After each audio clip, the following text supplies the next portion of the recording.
This is lesson 2, starting on page 63, creating tables. You have navigated within an existing Microsoft Office Access database and have become familiar with the various components used to construct a database, including tables, queries, forms, and reports.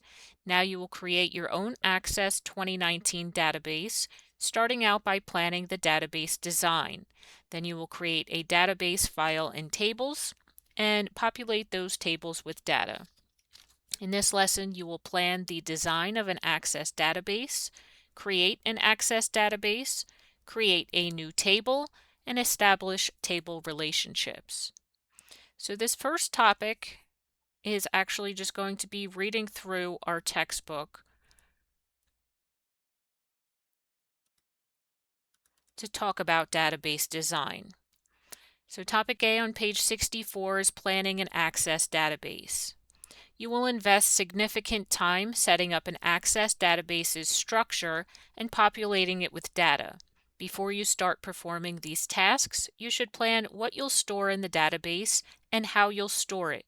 Time spent in planning will translate to a database that meets users' requirements, is efficient, performs well, and it is easily maintained. So database design. The database design will influence a wide range of factors such as ease of use and maintenance, performance, cybersecurity, and how well the database meets customer requirements.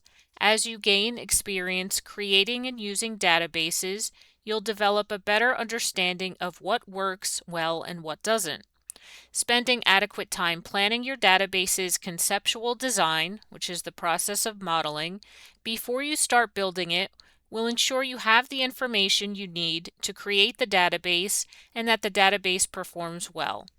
As you progress through the design process, your focus will shift from general database requirements to specific design elements such as tables, fields, and relationships. So we have a table here that includes design elements, some related questions, and some rationale for the design. So our first element is the database with some questions. What is the database's general purpose? What must the database accomplish? What outputs must it produce? What existing processes and business rules must the database support? And for the design, before you can determine what should go into a database, it is helpful to know what you need to get out of the database.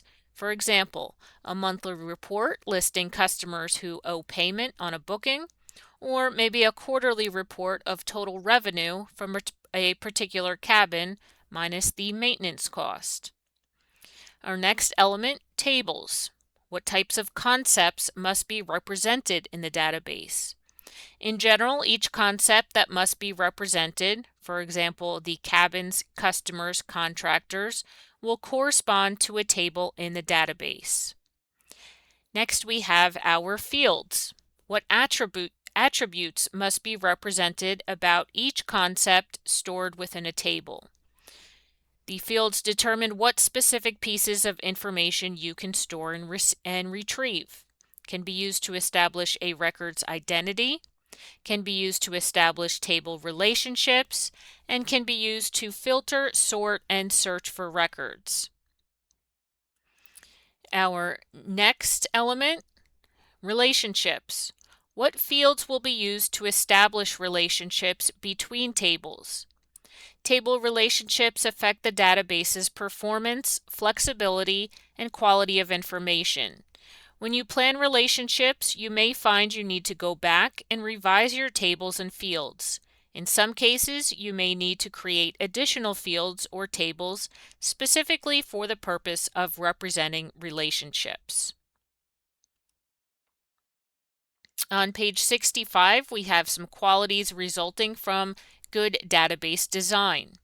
A good database design will prevent problems that limit a database's usefulness and will ensure the database performs well for all intended applications. Various database design processes have been documented and promoted over the years. Make sure the process you adopt helps you design a database that embodies the following qualities. You want it to be clear. As much as possible, name various tables and columns and organize data in ways that will make the database self-explanatory. Name tables and columns to represent business concepts that are familiar to administrators, developers, and users. And take time to produce the simplest model possible. So, for example, in a table customers table, instead of naming the primary contact column name, you might use the first name heading. The next quality, essential. The database should contain exactly the data needed to produce the required outcomes and no more. Make sure the same data values are not recorded more than once, and they are recorded in the table where they are most needed. So complex queries are not needed to pull the required data. So, for example, a participant at a training conference can be a student in one seminar and an instructor in another. Consider not having separate tables to hold contact information and other data for students and instructors. Instead, consider providing a participants table to hold both students and instructors, so the data for participants won't be needlessly duplicated when they appear in multiple roles.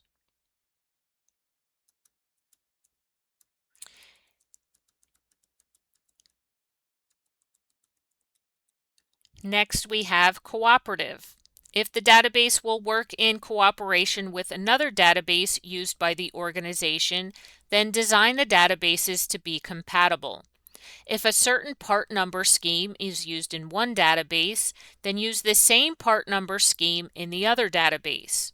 If the databases will hold similar or related information, such as customer names, then you would want to consider how that information will be kept in sync. For example, you refer to customer names in multiple databases. You use a customer ID column in each database to uniquely identify the customer. You use the same customer ID value for the same customer in each database. Next, you want your database to be efficient. An efficient model is typically simple and consistent. The database should be optimized for its intended purposes. The most frequently accessed information should typically be organized within just a few tables. For example, you have various options as to which data type to assign to a column, and all of your options enable you to meet your customer's requirements. So you choose the option that stores data most efficiently. Next, we want our database to be precise. The database should be specific in the way it models and enforces business rules. With a good database design, it should not be possible to violate correct business practices, thus ensuring data quality is maintained. For example, you apply entry constraints to the database so users can't enter negative values for an order quantity.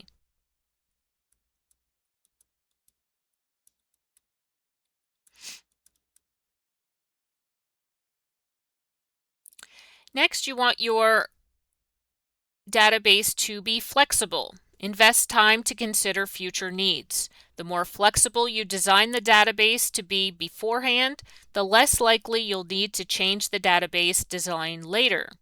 For example, rather than have a separate table for each type of product you carry, you design a generic products table that can handle any type of product. This means tables and associated reports, views, and other objects won't need to be added later when new product types are added. You want your database to be reusable. As soon as data has been captured to meet a particular requirement, inevitably other requirements emerge. Of course, you need to meet all of the initial requirements when you design a new database, but as much as possible, organize data independent of any specific requirement. And the example that we used for our flexible quality also pertains to the reusable quality. And then we have balanced. The attributes listed previously sometimes conflict, and you will have to get creative and make various judgment calls to find a balanced solution. So, for example, in the interest of flexibility and reusability, you have designed a generic products table that can handle any type of product. There are some columns in the generic products table that won't be used for every product type, however. In the interest of efficiency, you'd like to eliminate these infrequently used columns, but in the interest of flexibility and reusability, you decide to keep them.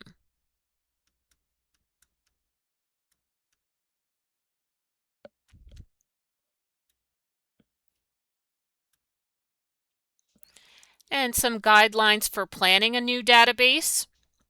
When you plan a new database design, consider the following: its purpose and use, what information will be produced by the database, and what data will be required in the process. Think about the database's purpose and what outputs the database should produce, such as queries, reports, and so forth. This will drive your selection of tables and fields that you will include in the database. It will also help you determine how to organize information within the database.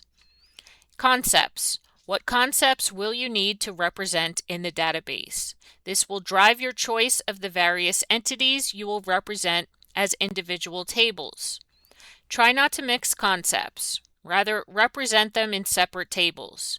For example, you might have one table for properties, cabins, cottages, etc., and another table to track maintenance tasks performed on each property. One way to identify concepts that should be stored in separate tables is to consider whether the relationship between the concepts is always one-to-one.